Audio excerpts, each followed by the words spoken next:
Kur rojet bregdetare kapën një varg të çuditshme blu në detin e hapur, nuk e kishin idenë se inspektimi i tyre rutinë do të shndrohet në një mankth të vërtetë. Anija e çuditshme prej metalit dukej e dyshimtë që në shikim të parë.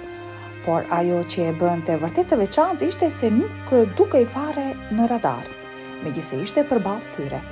Varga ishte e padukshme për sistemet e tyre. Ndërsa ju afruan anijes misterioze, gjërat nisën të dilnin jashtë kontrollit. Në fillim, anija nuk dukej shumë e madhe, thjesht një varg e thellë blu që pothuajse shkrihej me dallgat e detit. Me dritare të pakta dhe një pamje të mprehtë e të fshehtë, ajo lëshonte një atmosferë të errët dhe të dyshimtë. Kapiteni i rojës bregdetare, tani i shqetësuar, urdhëroi ekuipazhin ta tërhiqnin vargën afër, por diçka e çuditshme ndodhi. Varga nuk lëvizte, përkundrazi, dukej sikur varga e vogël po tërhiqte anijen e tyre në drejt vetes. Kapiteni tani alarmuar, murmuriti: "Çfarë është kjo gjë? Kemi parë vetëm majën e icebergut këtu." Me tensionin që rritej, ai urdhëroi dy nga antarët më me përvojë të ekuipazhit, Thomas dhe Derek, të hipnin anijen blu për të hetuar. Të dy burrat hezituan për një moment. Ndjen që diçka nuk shkonte, por ndoqën urdhrat dhe hipën me kujdes në anijen misterioze. Sa po shkelën në kuvertën e saj, një ftohtësi i ja përshkoi trupin. Anija ishte misterioze dhe tmerrsisht e qetë. Ajri dukej më i rëndë me çdo hap që bënin. Andaj shpejt von re një dritare të vogël pothuajse të padukshme. "Duhet të hapim," tha Thomas, me një zë që sado i qetë tradhtonte nervozizmin e tij. Me një kërcitje të fortë dritarja u hap, duke zbuluar një vrim që të çonte poshtë në bark. Ndërsa e hapën, një shkallë zbriti në errësirën e plotë. Duke parë poshtë, nuk pan asgjë, vetëm një boshllëk të zi që i vriste. Duke sfiduar instiktet e tyre, ata filluan në zbritjen drejt të panjohurës. Pasi hyrën në dhomën e poshtme të anijes, gjithçka filloi të bëj edhe më e çuditshme. Nuk kishte askënd brenda. "Kush po e piloton këtë gjë?" pyeti Thomas, i hutuar. Derek, duke provuar radion për të kontaktuar me anijen e tyre, vuri re se sinjali ishte i dobët plot me zhurmë statike. Pastaj pa paralajmërimin, një kërcitje e madhe u dëgjua mbi ta. Vrima që ishte i vetmi dalje e tyre u mbyll me një zhurmë të tmerrshme. Ekipi i rojës bregdetare jashtë e pa atë që ndodhte dhe paniku shpërtheu, ndërsa përpiqeshin të kontaktonin Thomasin dhe Derekun përmes radios së qartë. Brenda të dy burrat nxituan për t'u kthyer lart dhe për të hapur vrimën, por ajo ishte mbyllur fort. "Çfarë po ndodh?" pyeti Derek me zërin që tashmë tradhtonte frikën e tij. Thomas, duke përpjekur që të qëndronte i qetë, kuptoi diçka që e tronditi. Kjo nuk kishte thjesht një varg, ishte një nëndetëse.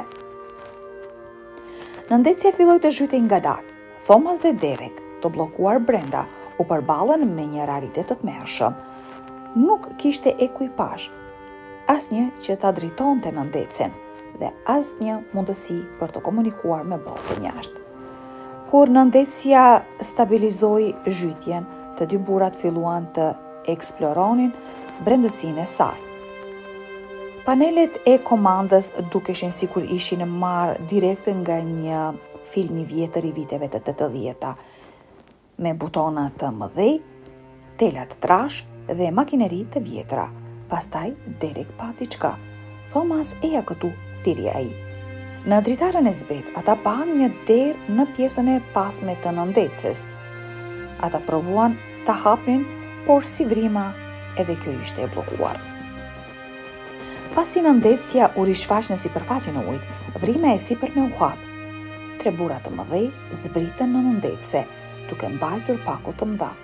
Thomas dhe Derek u fshehën prapa paneleve të komandës, duke parë në heshtje. Kur burrat përfunduan shkarkimin, gjithçka ra në qetësi. Duke kuptuar se ishin përfshirë në një operacion kriminal të madh, ata përdorën radion për të kontaktuar me anijen e tyre. Më në fund, sinjali ishte i qartë.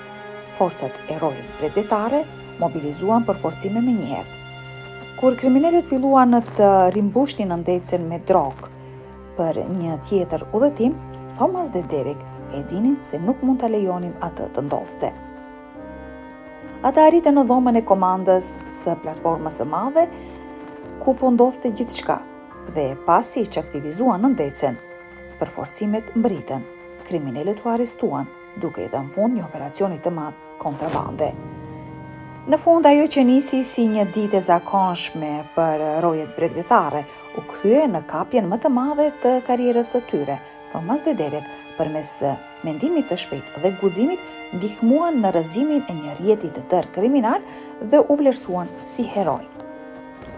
Pasi forcat e policisë dhe rojet bregdetare kapën kriminalët, Thomas dhe Derek qëndruan në platformë, duke shikuar ndërsa operacioni i madh kontrabandist shkatërrohej përfundimisht. Ekipet e posaçme nisën të kontrollonin çdo qoshe që në ndecja dhe platforma, duke gjetur sasi të mëdha droge dhe armësh të paligjshme.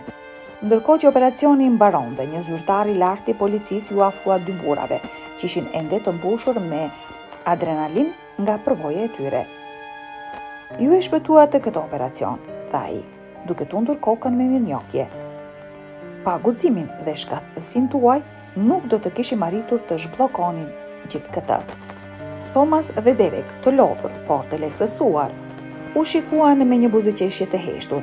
Ata e dinin se kishin kaluar një provë të jashtëzakonshme. Ajo që filloi si një ditë rutinë në patrullën, tani do të kuptohej si momenti që shënoi fundin e një rjeti të fuqishëm kriminal. Me platformën e mbushur me forca të shumta policore dhe hetuese që analizuan gjithçka, dy rojet bregdetare u lejuan të ktheheshin në anijen e tyre, teksa u larguan nga skena. Ndecja dhe platforma që dikur ishin në mister i errët, tani qëndronin të braktisura, një kujtim i aventurës së tyre të pabesueshme.